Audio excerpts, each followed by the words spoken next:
সাল্লাল্লাহু আলাইহি ওয়াসাল্লামের তরিকায় নামাজ জীবনে ফিটিং করিয়া নেও।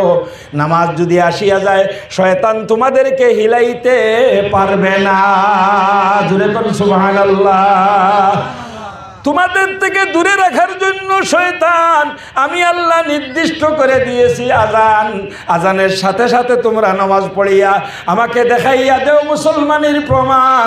তোমাদের থেকে শত কিলোমিটার দূরে থাকবে মরদুদ শয়তান। জোরে বলেন সুবহানাল্লাহ। আজানের পরে যখন মুমিন মসজিদের দিকে যায়, আর এক মুমিনা, এক লেডি, এক মা যখন অজু করার জন্য অজুখানায় যায়, অজু করিয়া মুসল্লার দিকে যায়, তখন শয়তানে দূরে বসিয়া কান্দে আর কয়, আফসুস পারলাম না, নামাজ থেকে সরাইতে পারলেই আমি পুরস্কৃত হয়ে যাইতাম, পারলাম না, নামাজটা পড়িয়ে নেক, এই অক্তর পড়িয়ে নেক, পরের অক্তে চেষ্টা চালামু, আমি নাচুর বন্দা, আমি যাবো না।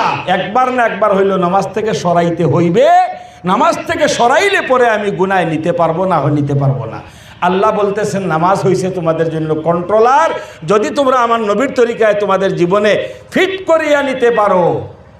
যখন শুনে আজান সারিয়া দে গরম কম্বলের দিহান, লাতমারি কম্বল সরাইয়া উঠিয়া ঠান্ডা পানি দিয়ে অজু করিয়া মসজিদে গিয়া আল্লাহু আকবার বলিয়া তহরিমা বান্দিয়া সিজদায় গিয়া সুবহানা রাব্বিয়াল আলা পড়িয়া আল্লাহকে দেখাইয়া দে মুসলমানের প্রমাণ।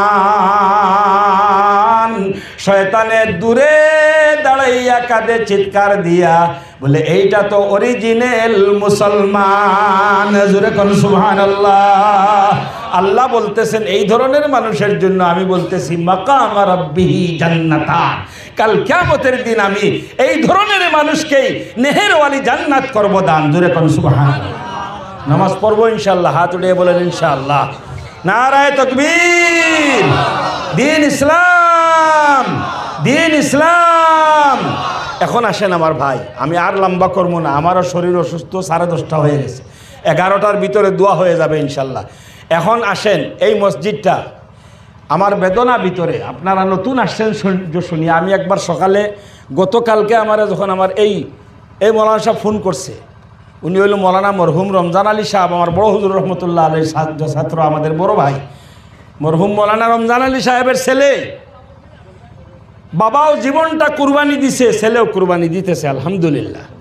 আমারে কালকে ফোন করছে, বলে হুজুর আপনি আসবেন। আমি কইলাম আমারে টাইম কোন সময় দিবা? কইলে যে হুজুর একটু রেস্ট নেবেন, আপনার তো আমরা সারা লাস্টে দিব। তখন আমার মাথায় পড়ছে ডান্ডা, আমি কইলাম রে হারিয়েছে আমারে, সবের শেষে দিব, এই ঘুমের ক্ষতি আমার, এই বুইরা বয়সে কালকে তো আবার ক্লাস করন লাগবো, পড়াইতে লাগবো, দিনেও ঘুম পারবার পাবো না, এও রাত্রে দিকে ঘুমাইবার দিব না। তখন আমি ঠাস করে মোবাইল কাটিয়ে দিছি। সুগারওয়ালা মানুষের একটু হিটও বেশি থাকে, হঠাৎ রাগ উঠতে যায়, মোবাইল কাটতে দিছি আর কইছি যাবো না, আজকের সারাদিন নিয়ত আসলো আসবো না।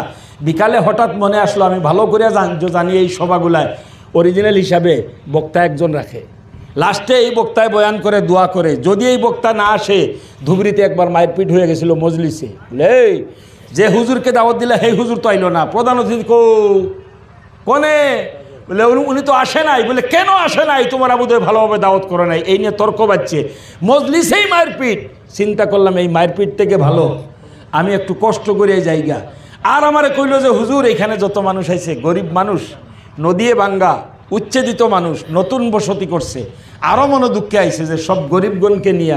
নবীজি গরিব ছিলেন, নবীজির উম্মত গরিব যারা হয়, আগার দিনদার হো যায়গা তো ইসকা, যারা গরিব নামাজি হয়ে যায়, দিনদার হয়ে যায়, তবলিগি হয়ে যায়, হিসাব একবারে কম, সুজা জান্নাত। জোরে কোন সুবহানাল্লাহ। এরা জান্নাতি হয়, জোরে কোন সুবহানাল্লাহ। বললাম না যাই, একটু বসিয়া ওনাদেরকে নিয়ে সামান্য সময় আলোচনা করি। আমার বেশি আলোচনা গুড়িটা হইল, যত বয়ান শুনেন কেন আমি যেখানেই যাই লাস্টে নিয়ে ওইটার মধ্যে জুড়িয়ে থুইয়াই যে সবেই তবলিগ করণ লাগবো, তবলিগ করণ লাগবো, দাওয়াতের কাজে জোড়া লাগবো। যদি জুড়ছি না তাহলে আব্দুল মতিন নাই, ইয়াহিয়া সাহেব, বাসকান্দির সাহেবেও যদি ওয়াজ করিয়া যায়, যদি জিকির এবং ইমানের মেহনতের সাথে জুড়ছি না, তাহলে আমাদের ওয়াজ জায়গায় থাকবে, জীবনে আসবে না, জীবনে আসবে না। জীবনে আনার জন্য আমরা তবলিগের সাথে জোড়া লাগবে। এখন আসুন ভাই, আমরা সব দুঃখিত, জানি আমি সব গরিব, এখানে খুব ধনী মানুষ নাই, কিন্তু আমরা সকলে এই আল্লাহর ঘর মসজিদ, মসজিদ আল্লাহর ঘর।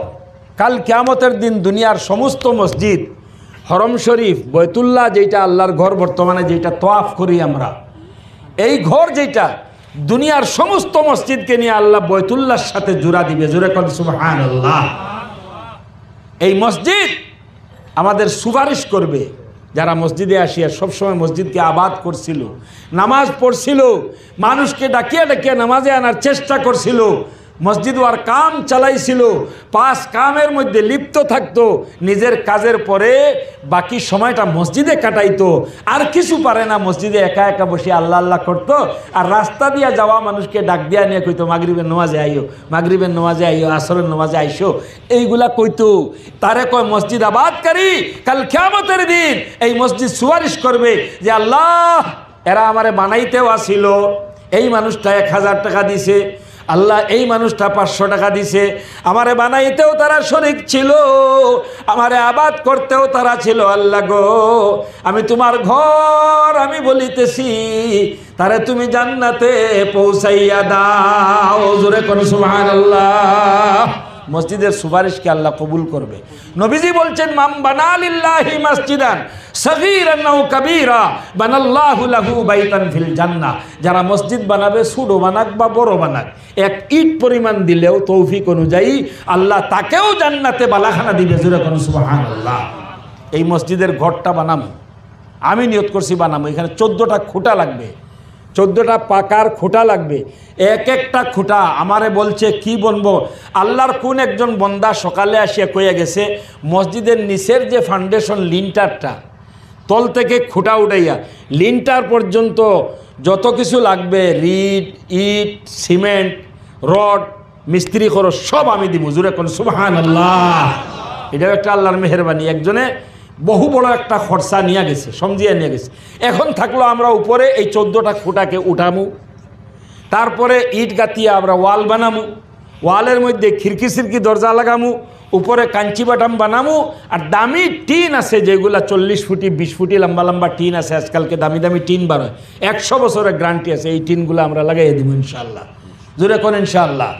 তখন এখানে জামাত আসলে থাকতে পারবে। এই বছর এই কাজ হবে, সামনের বছর আবার এইভাবে সভা করে আমরা কালেকশন করিয়া জামাত আসলে যাতে ল্যাট্রিনের অসুবিধা হয় না, গোসলখানার অসুবিধা হয় না, অজুখানার অসুবিধা হয় না, ও অজুখানা গোসলখানা উইথ একটা ল্যাট্রিন আমরা বানাইয়া রেডি করবো। সামনের বছর আস্তে ধীরে এক কোয়ার পরে 2 হয়, 2 কোয়ার পরে 3 হয়। প্রথমে মসজিদটা আমরা বানাই, 14টা খুঁটা লাগবে। এক একটা খুঁটা, যেটা আসাম টাইপ ঘরের খুঁটা, এটাই মিনিমাম 5000 টাকা লাগে। এইখান থেকে 14 জন মানুষ বাইরন বলে হুজুর কাজ চলতে থাকবে, আমি হাজিরা করিয়া হইল ইনস্টলমেন্টে। আমার বাবা মারা গিয়েছেন, বাবা নাই, আমার আদরের মা মৃত্যু হয়ে গেছেন, আমার মা নাই, আমার মার নামে 2500, আমার বাবার নামে 2500। যে মা আমারে 10 মাস 10 দিন পেটে নিয়েছিলেন, যে বাবা সারাদিন হাজিরা করতেন আর বিকালে আসার সময় আমার জন্য মিঠাই আনতেন, আমাকে কুলে নেওয়ার পরে আমার বাবার সব দুঃখ পানি হয়ে যাইতো, ওই বাবা আজকে দুনিয়ায় নাই। আমি ওনার জন্য সদকায়ে জারিয়া আল্লাহর ঘরে এই খোঁটাটা আমি দিমু। আপনি 5 মাসে, 1 মাসে খুঁটা সব উঠবে না, 3-4 মাস যাবে, 3-4